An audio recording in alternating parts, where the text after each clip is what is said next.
মুছলমানৰ বিবাহ আইন বাতিল কেতিয়াও মানি লোৱা নহ'ব। কোৰাণ হাদিছৰ মতেই চলিব আমাৰ কৌম। মুখ্যমন্ত্ৰীক হুংকাৰ আমচুৰ। মুখ্যমন্ত্ৰী ডক্টৰ হিমন্ত বিশ্ব শৰ্মাক হুংকাৰ আমচুৰ। মুছলিম বিবাহ আইন বাতিল কৰিব নোৱাৰিব।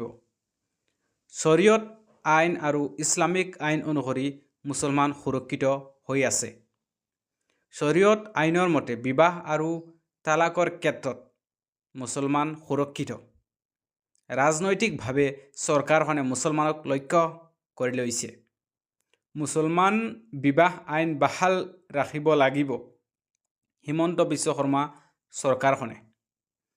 ইছলামিক ৰীতি নীতি আৰু ইছলামৰ আইন নজনাকে এই কাম কৰিছে। শৰীয়ত আইন নজনাকে এই কাম কৰিছে হিমন্ত বিশ্ব শৰ্মা ডাঙৰীয়াই।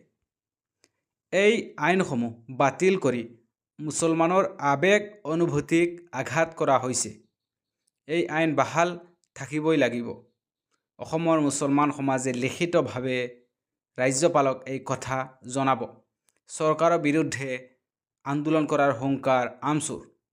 আইনগতভাৱেও যুঁজ দিব আমচুৱে।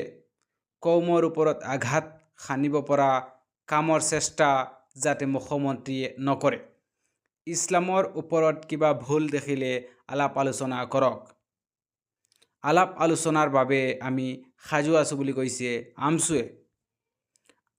কাজি নোহোৱাকৈ কেনেকৈ বিবাহ হ'ব বুলি কৈছে আমচুৱে। সমগ্ৰ অসমত মুখ্যমন্ত্ৰীয়ে সন্মুখীন হ'ব বাধাৰ। এই হুংকাৰ আমচুৱে দিছে। কোৰাণ আৰু হাদিছৰ নীতি নিয়মৰ মতেই সুৰক্ষিত মুছলমান সমাজ। আজিৰ এই গুৰুত্বপূৰ্ণ খবৰটো চাই যদি ভাল পাইছে চেনেলটো ছাবস্ক্ৰাইব কৰক। এনেধৰণৰ আপডেটবিলাক নেটটো চাবৰ বাবে ধন্যবাদ।